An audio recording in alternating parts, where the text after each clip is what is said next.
하늘에 계신 우리 아버지여, 이 시간 함께 말씀을 다시 한번 묵상코자 합니다. 말씀 가운데 저희들 깨달음을 주시고, 또한 오늘 성령 강림주를 맞이하여 더욱더 성령님을 알게 하시고 더욱더 가까워지게 하시고, 성령님으로 인하여 우리의 삶이 더욱더 하나님을 경험하는 삶이 되게 하여 주시옵소서. 이 시간 말씀으로 깨닫게 하시고 우리로 그 복음을 누리게 하실 우리 구주 예수님 이름으로 기도합니다. 아멘. 네, 여러분, 성령 충만함을 받고 싶습니까? 이게 성령 충만함을 우리 보통 이제 예전에 이제 과거에 많은 교회들이, 특히나 오순절 계열 교회들은 찬송을 보면 좀 알 수 있어요. 보통 이제 우리 개혁 교회들 같은 경우, 그러니까 장로 교회 같은 경우는 보통 찬송을 하면 성령이 오셨네, 성령이 오셨네 이렇게 찬양을 주로 해요. 성령님께서 오셨다. 그 반면에 오순절, 그러니까 상당히 은사를 막 강조하고 뭔가 체험을 강조하는 오순절 주의는 어떻게 찬양할까요? 우리는 성령이 오셨네라는데 성령 받아라, 성령 받아라, 보통 이렇게 많이를 해요. 주어가 좀 다르죠. 성령 받아라는 마치 우리가 받는 거에 좀 집중되어 있는 하면은, 성령이 오셨네는 우리가 주가 아니라 우리는 객관적이고 하나님께서 주관적으로 우리를 주시는, 약간 좀, 그러니까 그 사람의 찬송을 보면은 그 사람의 신앙의 성향을 좀 볼 수 있는 거죠. 성경에서 우리 보통 성령으로 세례를 받다, 성령을 받다, 보통 이렇게 많이 나오잖아요. 다 대부분 수동태입니다. 대신 예수님께서 성령을 받으라 했을 때는 능동태예요. 당연히 이거 가능하겠죠. 예수님께서는 주시는 분이기 때문에 성령을 받으라 할 수 있어요. 그런데 목사님이라든가 뭐 집회하는 사람들이 성령을 받으라 막 이렇게 말할 수 있을까 없을까요? 없어요. 이거는 굉장히 조금 하나님 앞에서 굉장히 신뢰인 거예요. 성령님은요, 우리의 주인이에요. 성령님 우리의 하나님이시고 성령님은 우리의 생명의 주 되세요. 그렇기 때문에 우리가 우리의 주인 되신 성령님께 뭐 해라 마라 이렇게 할 수 있는 게 아니에요. 그래서 많은, 특히나 오순절 계열 이제 그 목사님들이 보통 그렇게 말을 하는데 우리가 조금 그 부분에 대해서는 조금 잘못되어 있다 생각해야 돼요.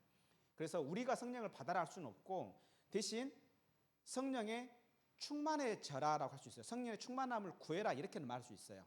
그래서 성령에 충만해진다, 수동태예요. 근데 여기서 충만해진다, 세례 받는다 뜻이 같아요. 저번에 혹시 세례 받는다가 무슨 뜻인지 혹시 기억나세요? 세례 받다, 헬라어로 밥티조라 있어요. 그 단어는 물에 푹 잠기다, 그러니까 그 배가 전복돼 가지고 물에 가라앉다, 싱크, 푹 가라앉다 이런 의미. 사람이 푹 잠기다. 그 다음에 그 술에 취하다 할 때 있잖아요. 그때도 밥티조를 써요. 술에 잠기다 이렇게 써요. 그래서 헬라어에서도 실제 그 우리 오전에 봉독했던 본문에 새 술에 취했다 이 말이 달콤한 술에 푹 담궈졌다, 지금 이렇게 말하고 있는 거예요. 술에 담궈진 사람이 어떻게 돼요? 술에 절이죠. 우리 보통 그래 하잖아요. 사람이 술을 먹고 술이 술을 먹고 그 다음에 술이 사람을 먹는다, 우리 이야기하잖아요. 이 상태.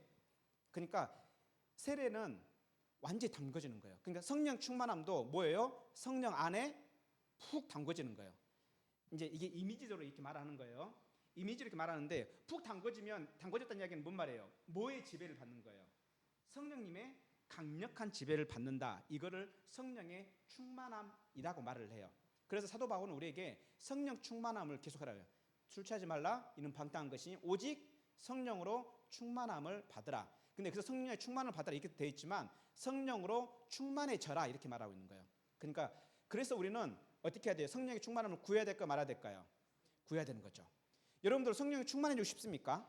그럼 대체 성령이 충만해졌어요. 근데 내가 성령이 충만한지 아닌지 어떻게 알 수 있을까요? 어떻게 알 수 있을까요? 하나님께서 야, 너 성령이 지금 50% 찼어, 조금만 더 하면 충만해질 거야 이렇게 말해서 알 수 있을까요? 아니면 나한테 게이지가 있어가지고 이렇게 지금 빨간 게이지로 해가지고 풀 아니면 앵꼬 이렇게 왔다 갔다 하면서 성령의 충만의 게이지가 보일까요? 어떻게 우리는 성령 충만을 알 수 있을까요? 아니 또 반대로 또 어떻게 하면 우리는 성령으로 충만해질까요? 그건 뭐 하나님께 주셔야죠 라고 말하면은, 그러면 사도 바울이 우리한테 성령의 충만함을 받으라, 성령의 충만을 예수님께서 우리에게 말했던 말하고 좀 달라질 수 있죠. 오늘 본문에서 우리는 힌트를 얻을 수 있습니다. 성령께서 이들에게 강력하게 내렸어요. 이들에게 성령이 내리신 것은 결국에는 예수님께서 이미 약속하신 대로 오신 거죠. 그 약속이 1장 봐볼까요? 사도행전 1장 4절과 5절을 봐보세요. 예수님께서 승천하시기 전에 사도들에게 약속을 했어요. 한번 여기 4절 5절 한번 읽어봅시다. 시작. 4절 5절 사도행전 4절 5절 사도와 함께 모이사 그들에게 분부하여 이르되, 이제 예수님께서 사도들에게 말하는 거예요. 승천하기 전에 말씀하시는 거예요. 뭐라 말씀해요? 시작. 예루살렘을 떠나지 말고 내게서 들은 바 아버지께서 약속하신 것을 기다려라. 이 약속하신 것이 무엇일까? 바로 이제 4절에 나옵니다. 5절에 나옵니다. 시작. 요한은 물로 세례를 베풀었으나 너희는 몇 날이 못되어 성령으로 세례를 받으리라. 그러니까 세례를 받다, 세례로 밥티조한다, 세례로 푹 담궈진다, 지금 이 이야기인 거예요. 세례를 받다, 다시 이걸 말하면 성령으로 충만해진다라고 또 말할 수 있는 거예요. 헬라어 단어는 다르긴 해요. 근데 이미지는 똑같아요. 충만해진다, 푹 잠긴다. 그래서 너희들이 이제 성령으로 세례를 받을 것이다. 그래서 이제 그 약속대로 예수님께서는 승천하셨고, 승천하신 예수님께서는 아버지에게 부탁해서 성령을 보내시죠. 그 보내신 사건이 이제 2장 1절부터 나옵니다. 그때가 언제입니까? 오순절 날. 오순절 날에 이제 갑자기 성령이 오는데 2절 봐봅시다. 어떤 모습으로 나타납니까? 호련히 하늘로부터 급하고 강한 바람 같은 소리가 들립니다. 근데 그 소리가 온 집에 가득합니다. 그 누구도 성령이 왔다는 것을 알 수 있도록. 귀가 좀 어두운 사람도 안 들릴 수 있겠죠. 그래서 하나님께서는 또 이런 또 배려를 하시는 것 같아요. 3절에 어떻게 해요? 마치 불에 혀처럼 갈라지는 것들이 그들에게 보여 각 사람 위에 하나씩 하나씩 임하여 있더니, 이렇게 하나님은 성령님께서 강하게 임재하는 것, 이 모습을 우리에게 보여주고 있는 거예요. 물론 오늘날 이렇게 일어나는 것이지는 않아요. 그래서 성령은요 공동체적으로 일어나요. 온 집에 일어났죠. 그러면서도 동시에 개인적으로 경험을 해요. 각 사람에게 임했죠. 그래서 성령의 충만함을 경험하는 것은 공동체적인 모임 가운데 각 사람이 경험하는 거예요. 이런 특징이 갖고 있어요. 그래서 보통 예배 중에, 집회 중에 성령 충만함을 받는 경우들이 되게 많아요. 그러면 성령 충만하게, 그래서 그렇게 되어진 모습이 어떻게 됐다고 그래요? 4절에 그들이 다 성령으로 충만해졌다라고 말하고 있는 거예요. 그래서 이제 이걸 수동태다 보니까 성령 충만함을 받았다 이렇게 지금 번역을 했지만, 조금 더 하면 성령으로 충만해졌다 이렇게 볼 수 있는 거예요. 그래서 성령이 충만해지니까 이제 무슨 일이 일어납니까? 여러분들 성령 충만해지면 어떤 일이 일어날까요? 막 구름 위에 떠다니고 막 이런 기분이 오고, 그다음에 막 술을 잔뜩 먹은 것처럼 막 기분이 막 너무 좋아지고, 그런 증상일까요? 오늘 본문은 그걸 자세하게 보여주고 있어요. 첫 번째, 이들이 성령이 딱 충만해졌어요. 그랬더니 뭘 하기 시작해요? 4절에 보니까 성령이 말하게 하심을 따라 다른 언어들로 말하기 시작하니라. 이 다른 언어들로 말하기 시작한 성령이 말하게 하신 그것이 무엇이냐? 뒤에 보면 바로 11절에 보면 하나님의 큰 일들이라고 그래요. 여기서는 큰 일이라고 단수라고 번역되어 있는데 원문에는 큰 일들이에요. 하나님께서 하신 큰 일들, 하나님께서 죄인들을 위해서 하신 큰 일들. 그럼 뭘까요? 동정녀 탄생, 예수님의 동정녀 탄생과 그의 십자가 고난 받으심과 그리고 부활하심과 승천하심, 그리고 그 약속대로 지금 성령이 임하시는 이 모습들, 이 모든 것들은 하나님의 하신 큰 일들인 거예요. 결국에는 딱 두 글자로 줄이면 뭐겠어요? 복음인 거죠. 그래서 성령으로 충만해지면 뭘 전한다? 복음을 전하기 시작해요. 그 다음에 성령으로 충만해지면 이들이 이제 복음을 전했잖아요. 복음을 전하고 그 다음에 성령으로 충만을 받은 베드로가 뭘 하기 시작해요? 하나님의 말씀을 선포하기 시작해요. 말씀을 전하죠. 그래서 14절 보면 베드로가 11 사도와 함께 서서 소리 높여 이르되, 그러면서 이제 복음을 선포하기 시작합니다. 요엘 말씀, 요엘 2장 28절부터 32절 말씀을 가지고 말씀을 선포하기 시작합니다. 그러면서 시편 말씀을 가지고 이제 예수님이 어떤 분인지 선포하기 시작합니다. 그렇게 선포했더니 사람들이 어떻게 돼요? 회개가 일어납니다. 그리고 그들이 예수님을 영접합니다. 그러면서 어떤 일이 일어나요? 그들이 회개하고 이 38절에 예수님의 이름으로 세례를 받고 죄사함을 받고 성령을 선물로 받기 시작합니다. 그러고 나서 이들이 뭘 합니까? 42절에 성경 공부를 시작하죠. 가르침을 받고 서로 교제하고, 떡을 떼면은 이게 정확하게 이렇게 식탁 교제일 수도 있고 성찬일 수도 있어요. 그래서 정확하게 이게 성찬인지 식탁 교제인지 잘 모르겠어요. 근데 우리는 이 상태에서는 아마 그 성찬으로 좀 이해하는 게 더 나을 것 같아요. 왜냐하면 지금 이들이 가르침을 받았다 했잖아요. 말씀을 들었고 그 성도 간에 교제를 냈고, 그 다음에 성찬을 냈고, 그 다음에 기도하기에 힘썼다. 예배의 모습들로 본다 본다면 아마 예배의 어떤 배경으로 본다 본다면 성찬했던 것 같아요. 그래 이렇게 되어지고 마찬가지 맞은 것처럼 복음을 선포하고 복음을 전하고 결국에는 이들이 뭐 했어요? 예배를 하는 거예요. 그리고 예배를 하면 뭐 하겠어요? 예배 중에 기도를 냈고 찬양을 하는 거예요. 이게 성령 충만한 사람들의 모습입니다. 성령이 충만해지면요, 복음을 전하고 싶어져요. 죄 때문에 가슴을 쥐어뜯어요. 내가 그렇게 못 사는 것에 대해서 답답해하고 주변에 그러지 못 사는 것에 대해서 원통해하고, 그래서 죄를 미워하고 죄를 미워하기 시작해요. 뭐가 어떻게 되면요, 성령으로 충만해지면, 그리고 성령으로 충만해지면 하나님을 만나고 싶어요. 그래서 예배 자리로 나옵니다. 그래서 보통 정말 하나님을 만난 사람, 성령 충만인 사람들은 여러분들 정말 진짜 내가 구원을 받았나 싶을 정도로 되게 침체기에 들어갈 수도 있죠. 그때 어때요? 예배 드리고 싶은 마음이 생겨요? 그러지 않아요. 그래서 성령의 충만을 받으면 하나님을 만나고 싶어서 예배 자리로 나옵니다. 그리고 예배 자리에 나와서 기도를 하고 찬양을 합니다. 평상시에 찬양을 안 하던 사람들이 찬양을 시작합니다. 이게 성령의 충만을 받았을 때 모습을 지금 우리에게 보여주고 있는 거예요. 그러면 이제 자기 자신을 한번 살펴보시기 바랍니다. 나는 과연 성령으로 충만한가? 나는 과연 예배를 사모하고 기다리며 나아가고 있는가? 어떠한 우선순위보다도 나는 예배를 가기 위해서 모든 것을 포기하고 나아가고 있는가? 그렇다면 나는 성령이 충만한지 아닌지를 확인해 볼 수 있죠. 물론 그거에 대한 성령 충만함은 상대적입니다. 모두 다 100%꽉 차야만이 된 그게 아니에요. 어떤 사람은 조금만 차도 성령 충만하게 보일 수도 있어요. 어떤 사람은 진짜 가득 차야지 그렇게 보일 수도 있어요. 상대적이에요. 그렇잖아요. 믿음도 정말 믿음이 좋은 사람인가, 믿음이 이제 연약한 사람도 있잖아요. 그러면 당연히 성령의 충만함의 모습이 같겠어요, 다르겠어요?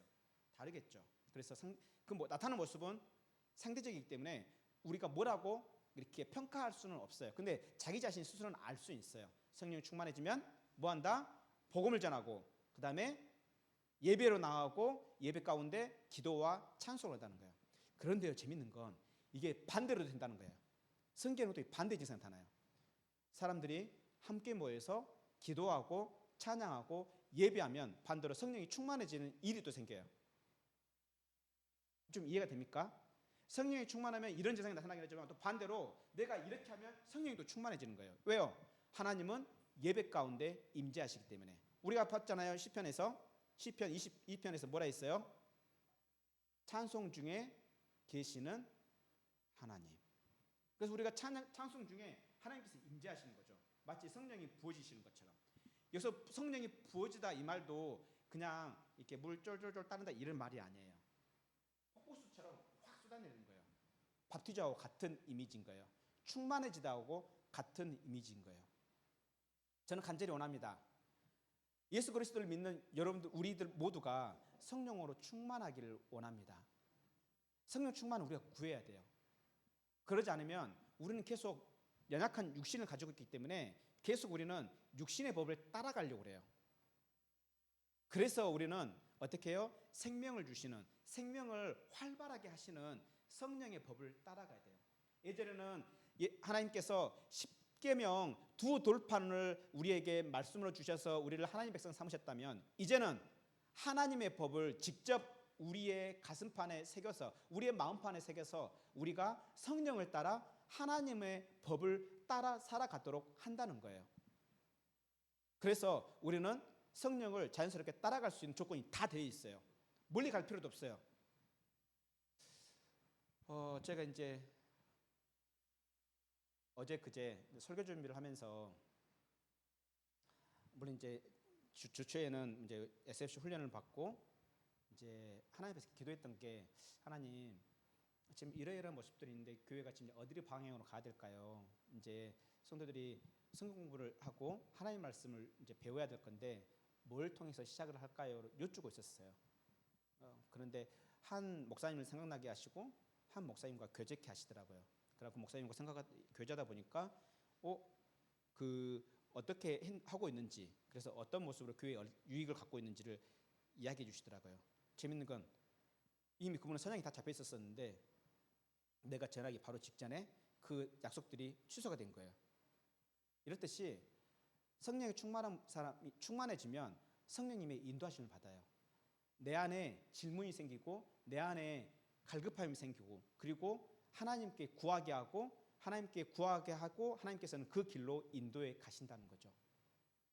또 이제 설교 준비를 그렇게 하는데 문득, 그러니까 너무 이제 잘 진도가 안 나가니까, 시간은 너무 막 빨리빨리 지나가는데 너무나 진도가 안 나가니까. 왜냐하면 여러분 잘 알다시피 이 본문은요, 작년에 설교했던 본문이에요. 내용은 완전히 달랐어요. 하나님, 이 본문으로 도대체 무슨 설교를 해야 됩니까? 그러고 열심히 연구를 했고 열심히 그렇게 이제 했죠. 그래서 이제 다시 이제 도저히 안 돼서 쓰다가 이제 다 연구 작업 다 끝나고 이제 설교를 들어가기 전에 기도를 하는데 문득 이런 모습을 보여주는 거예요. 제가 이렇게 뒤에 있고 또 제가 책상에 앉아 있는 거예요. 책상에 앉아가지고 막 열심히 뭔가 이렇게 설교를 막 작성하고 있는 거예요. 그런데 그 뒤에 하나님이 계시는 거예요.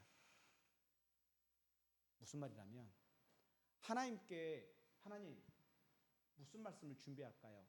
우리 성도들에게 무슨 말씀을 하나님께서 먹이실 건지요? 이렇게 여쭙고 하나님께 받아가지고 써야 되는데 하나님은 뒤에 있고 나는 그냥 내가 열심히 내가 쓰고 있더라는 거예요. 그 모습을 보고 내가 깜짝 놀랐어요. 그래서 하나님 죄송해요. 그러면서 하나님 도와주세요. 어떻게 할지 모르겠어요.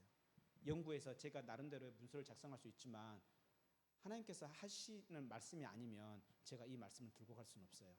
하나님께서 말씀해 주세요. 무엇을 말씀하기 원하시는지 도와주세요. 제가 귀가 어두워요. 들려주세요.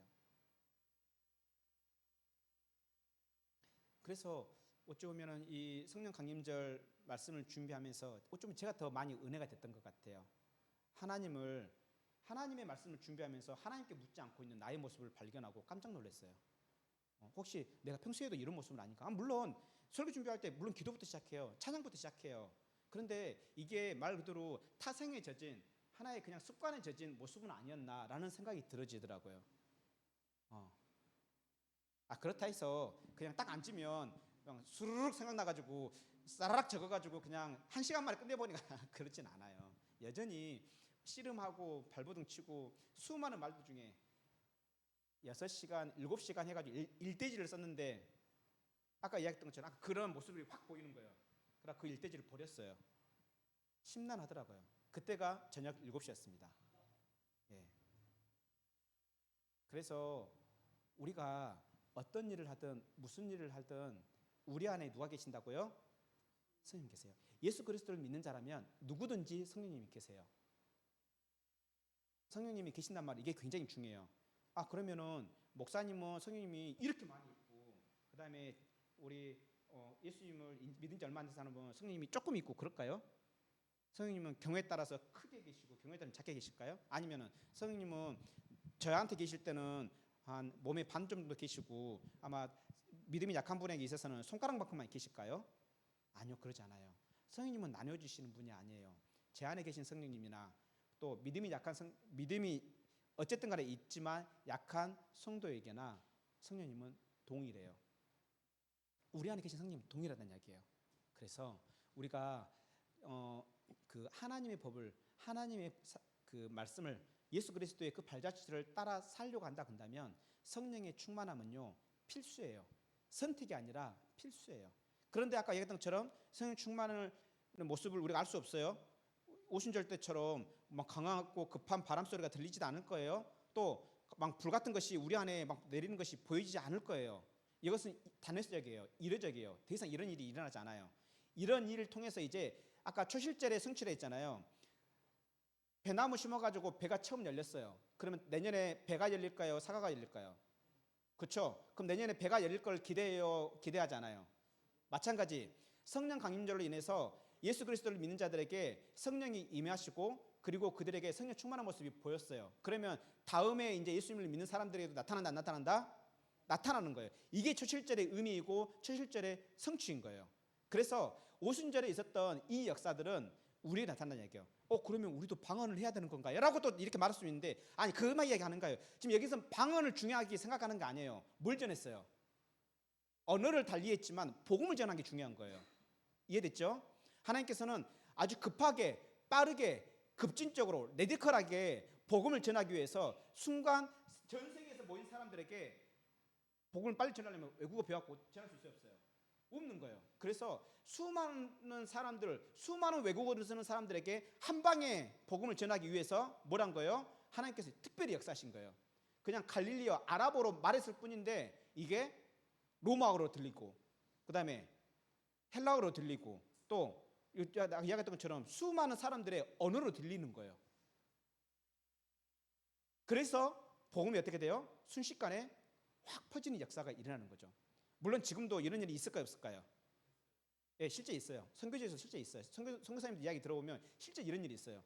영어를 하나도 제대로 못했었는데 갑자기 성령이 이렇게 막 집회 중에 갑자기 뜨거워지면서 영어로 막 찬양하는 일들이 막 생기고 그래요. 여러분들 다 영어는 할 줄 알잖아요. I am a boy, you are a girl. 이거 할 줄 알잖아요. 이 정도밖에 할 줄 몰랐는데 갑자기 성령께 역사하시면 갑자기 지혜가 총명해지고, 갑자기 그 구름 속에 있는 것처럼, 안개 속에 있는 것처럼 이렇게 답답한 거 가지고 갑자기 확 트이면서 명료해지면서 이런 일들이 일어난다는 얘기예요. 특히나 우리 학생 여러분, 성령 충만함 필요하겠죠. 공부하는데 암기력이 필요하고, 또 우리 직장이나 사업을 하시는 분들 정말 총명함이 필요하겠죠.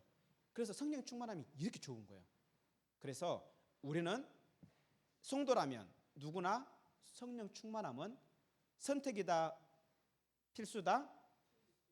그러면 우리는 어떻게 해야 된다? 구해야 된다. 동시에 성령 충만함의 그 일들을 뭐 해야 된다? 행해야 된다. 예배하며, 기도하며, 찬송하며. 물론 말씀을 통해서도 할 수 있죠. 근데 그 말씀은 이제 우리가 읽으면서 성령 충만함을 수도 있긴 해요. 근데 그게 좀 쉽진 않아요. 왜냐하면 말씀을 정확히 이해를 못하는 경우들이 많기 때문에. 그래서 이런 방법으로는 쉽게 성령을 충만할 수 있는 방법들을 하나님께서 알려주신 거예요. 성령이 충만하면 복음을 전하고, 예배하고, 기도하고, 찬송한다. 또 반대로 성령이 충만하려면 복음을 전하고, 예배하고, 기도하고, 찬송해라. 마음껏, 힘껏. 그러면 성령이 임하시고 우리를 그렇게 이끌어 가세요. 그래서 그렇게 성령의 충만함을 받기 바랍니다. 집회 여기저기 쫓아다니는 데서 성령이 충만해지는 게 아니에요. 은사 집회 쫓아간다 해서 충만해진 게 아니에요. 우리는 충분히 예배 가운데서도 성령의 충만함을 받을 수 있습니다. 또 전도를 통해서. 그래서 우리 오순절을 새로운 오순절 성령 강림절을 맞이해서 오늘 하루 종일 성령에 대해서 말씀드렸습니다. 우리 같이 기도하고 마무리하도록 하겠습니다. 하늘에 계신 우리 아버지여, 성령 강림절을 맞이해 우리가 성령님을 알게 하시고, 또한 아버지께서 원하시고 바라시는 그 성령으로 충만해지길, 그 방법들을 우리에게 알려주셔서 감사합니다. 아버지, 우리가 아버지의 자녀로서 이 땅을 살아가는데 성령의 충만함이 없이는 이 땅을 살아낼 능력도 없고, 또한 아버지의 자녀답게 살아낼 힘도 없습니다. 그래서 아버지께서 우리에게 성령을 충만하게 부어주심으로 인하여 하나님을 찬양하며 주의 복음을 선포함으로 믿지 않는 많은 영혼들을 추수하는 그러한 일꾼들 되게 해주시옵소서. 뿐만 아니라 하나님을 찬양하며 하나님을 예배하며 하나님께 기도하는 하나님의 백성, 하나님의 사랑받는 자녀들 되게 하옵소서. 감사합니다. 우리 구주 예수 그리스도의 이름으로 기도합니다. 아멘.